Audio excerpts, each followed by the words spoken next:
Yo, what's going on, guys? So we are back today for our second video covering the second boss for Winter of Woe, which is Nebula. So in our first video, we tackled one of the objectives, the medium size with the offensive burst tag, and that was Scorpion. He made that fight an absolute breeze for me.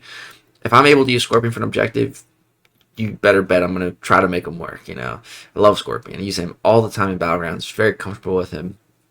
But for these other two fights, champions I don't use too often, I am somewhat familiar with. And the first one is going to be Angela. Now, this is kind of a good thing. So you can see I have no boosts on right now. I will throw on some boosts for the second fight, though, which is going to be Void. But this one here is for the God&Metal tag.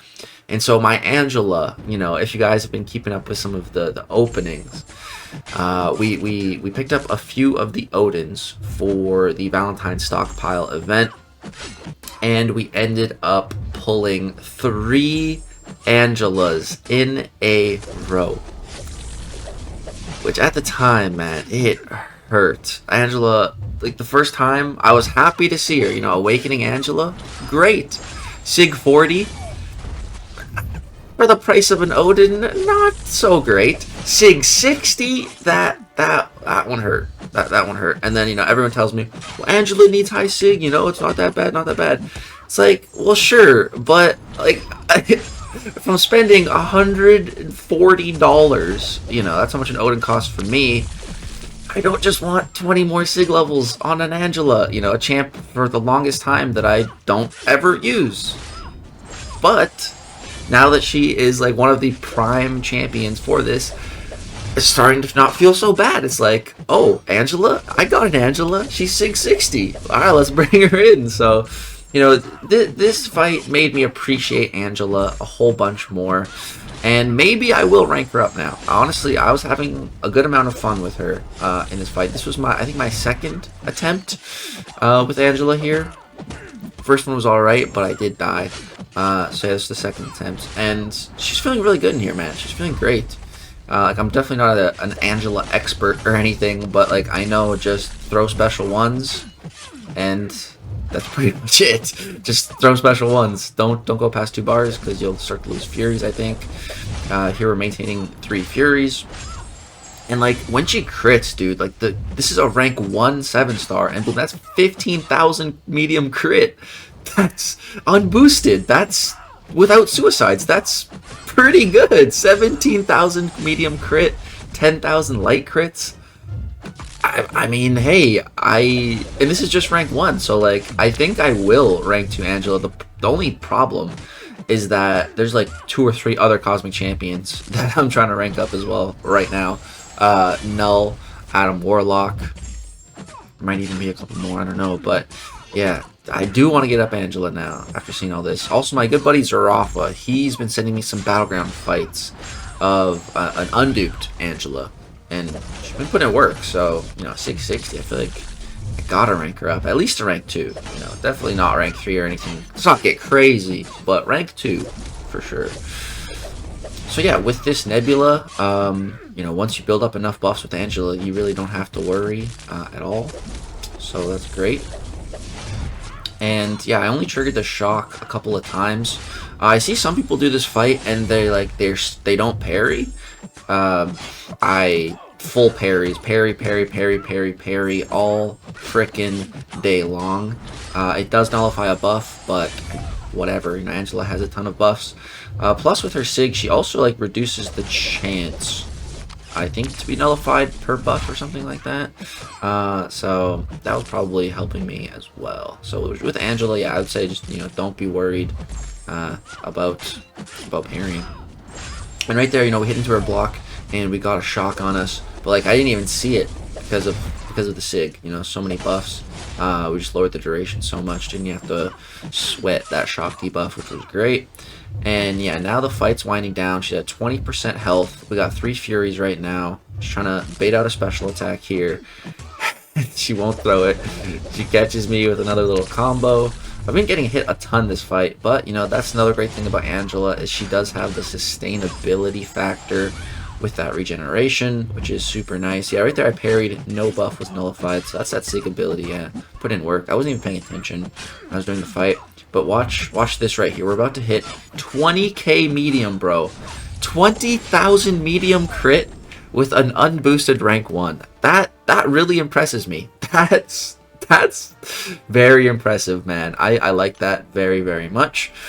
So, boom, there we go. That is our solo for the God/Metal tag. Boom, done. So that is 2 out of 3 objectives complete, and 2 out of 3 are solos. And so let's just go back to here for a quick sec. So this fight took 4 minutes, 14 seconds for the rank 1 Angie. All right, let's go ahead and move on now to the next objective, which is Carinas Challengers. There's some unique champions in that tag. Originally, I was thinking about using Shang-Chi, and it's definitely possible. I've seen some people get some solos with him. I just wasn't loving how it was feeling, so I was like, you know what, I think I'm going to give Void a try. I did one try, and I took her down to about 50%, which was really great, but, you know, I used up, like, a lot of my health. I mean, I used up all my health, but I just mean, like, I was taking a lot of block damage and just chip damage throughout the fight. So after that first attempt, I went ahead and threw on a 10% green boost and the smallest health boost, just so I had more health to play with. And then I also gave Void about 60 Sig stones. He's sitting at Sig 140, so I took him all the way up to Sig 200. And then I started running with him again, and just with those little changes, you know, max Sig and some more health boosts. It was feeling much better. Also, like the first time I hit her block one time, so like that shock damage, you know, really added up. This time I'm trying to be a lot more careful. So yeah, this fight is really not too bad. Now that we're in this fight's really just all about her 2 modes, you know, unless you're using Angela, then it doesn't matter nearly as much. But with a champ like Void here, you know, when she's unblockable, you just want to chill, hit into her block, because you won't get shocked. And in the shock phase, you just want to parry 3-hit combos, kind of similar to what we're doing with Scorpion, with the light, medium, medium, or sometimes I was just doing medium, light, medium. I was mixing it up here. But yeah, also, you know, throw in these strikers when I can. Just keep throwing these special ones. And so the reason I increased Void's Sig level is the main reason is you do get more attack. That's not really what I was worried about, though. Your debuffs start activating quicker once you have Fear of the Void active. So just, you know, it's just quicker ramp, especially for longer fights. So yeah, the Sig is definitely helping here. And yeah, I'm also gonna weave in some special 2s. I was sticking to special ones for the majority of the beginning of this fight, but I was like, you know, I could probably throw in some special 2s here, just get some more debuffs, maybe deal some decent damage with it. But you know, the great thing about Void is that we don't have to worry about the regeneration at all. And not only do we not have to worry about it, you know, we're also reversing it, which, you know, it's never a bad thing, so that's always cool. Yeah, as soon as that unblockable phase wears off, boom, back to parrying. You just really have to be alert and keeping an eye on, you know, which mode she's in, and, you know, completely changing your playstyle based on that mode. And as long as you can do that, yeah, this fight's really not too bad with Void, or it's really just not too bad in general. I like this fight. I feel like it was pretty well designed. Some annoying stuff, but it's definitely counterable.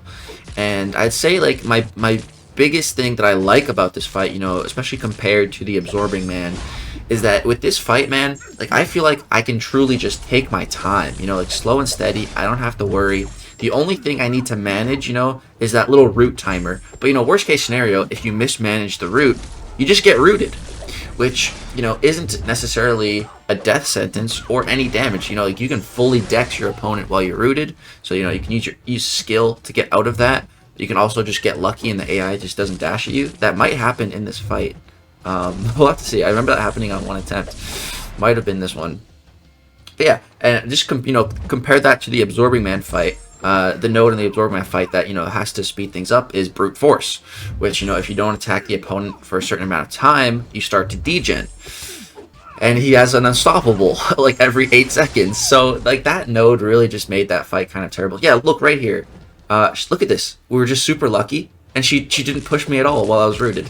So, you know, that can happen too. Whereas, you know, but then here I take some hits, so payback for the good AI. But, you know, like, that's what I really like is, you know, worst case scenario, you get rooted. And you know that's that. Whereas with brute force, like that's guaranteed damage that you're taking, that degeneration damage. You know, like there's no way around that. That's just degen damage you have to take. Obviously, you manage the node, of course, right? But it's not always so easy to manage the node when there's 10 other nodes to also juggle on a difficult, challenging fight like this. You know, so I just like that I can take my time. Really, that's my favorite part about this fight compared to the Absorbing Man is like there's no rush. It does like I can just do my own thing as long as I'm managing everything else, which isn't too big of an ask here. It works. So yeah, I feel like this fight was designed actually very well. I like it. I do like it. And the objectives for it, are good too. There's no silly robot objective this time around. So yeah, everything's going really great at this point. We were managing both modes quite well. We've thrown off some special 2s, just gotten more debuffs, just to deal more passive damage. One was a degen, one was a weakness, which is perfect.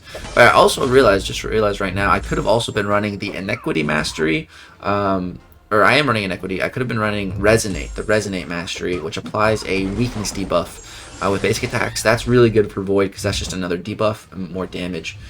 So running that with Void will just increase your chances of soloing and just increase your damage. So that's also another thing you can do with Void. But as you can see here, it's definitely not needed. And yeah, just gonna keep chilling, baiting these specials. There we go. She's down to 9%. I'm feeling really good here. I'm like, all right, this is locked in. We got the solo here. Let's just finish strong.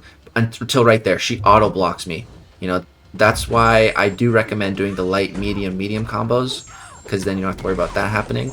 But thankfully the shock didn't kill us here. I get rooted right at the end, but she dies. I'm like, oh my god. Like, imagine she hits me there and I just die with her at like 1% because of the root. I would have been livid. Oh my goodness. Thank god we got the solo there. So boom, that is our final objective needed. Boom, all 3 are done. And that fight lasted just under 6 minutes, 5 minutes, 50 seconds. So, all right, let's go jump in game now, claim all of those objectives, and get 600,000 gold, and then we should unlock the next milestone with the juicy reward. So let's go jump in game. All right, guys, so we are live now in the game. All right, let's go ahead and claim all of these. 200,000 gold, 200,000 gold, 200,000 gold. Nice. Is that everything? I guess I'm else here. Okay, it's the daily one. All right, so now if we jump to this event at the bottom, yep, we've unlocked the next one. So unfortunately, I was hoping we were going to get the extra point for that robot objective, like, already, so that, I'm 1 point off that next milestone.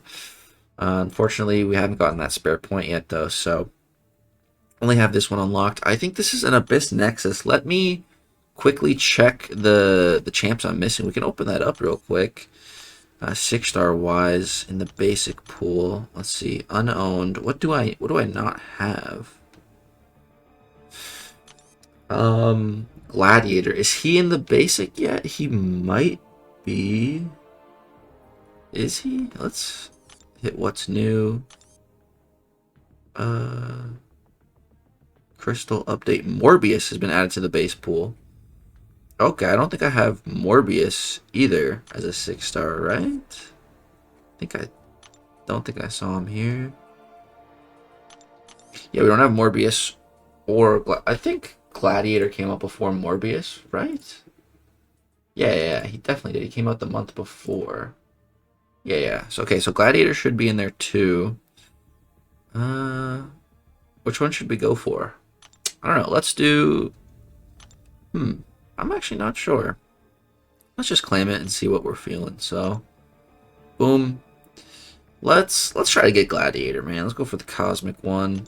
All right, out of here, I think I'm gonna go for some Mutant Fragments because we're getting close to forming that. Okay, cool.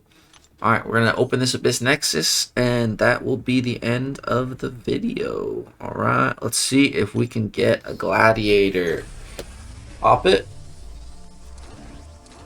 Roxy, Black Bolt, Gore, Cat Marvel. Ooh, a new Vox. Awakening. Do we go Vox Awakening or a Max Sig? I think we go a Max Sig. Yeah, let's go max sig, get some double 7-star shards. The Cosmic Goat Hercules. Alright. There we go. Boom. Alright. So yeah, guys, that is gonna wrap it up for this video. Let me know what you guys are thinking about Winter of Woe Part 2. Are you enjoying it way more than the Absorbing Man? I think the entire community is.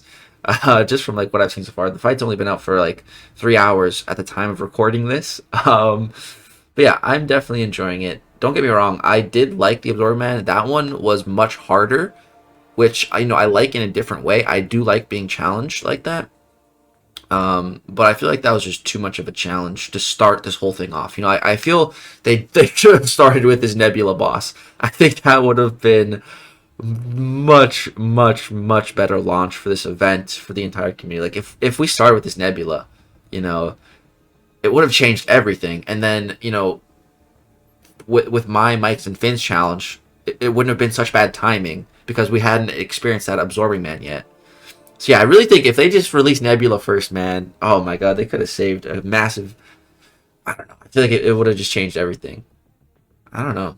But yeah, that's going to go ahead and do it for this video. Let me know what you guys think about all that, everything we discussed today. Hope you enjoyed those solos. We went 3 for 3 on the solos this time around, so I think I did earn a like on the video. I would really appreciate it. Subscribe if you want to see more Winter of Woe, boss fight, solos, all kinds of stuff. Guides, it's all coming. More videos as these boss fights come out. Hope you guys enjoyed. Peace out.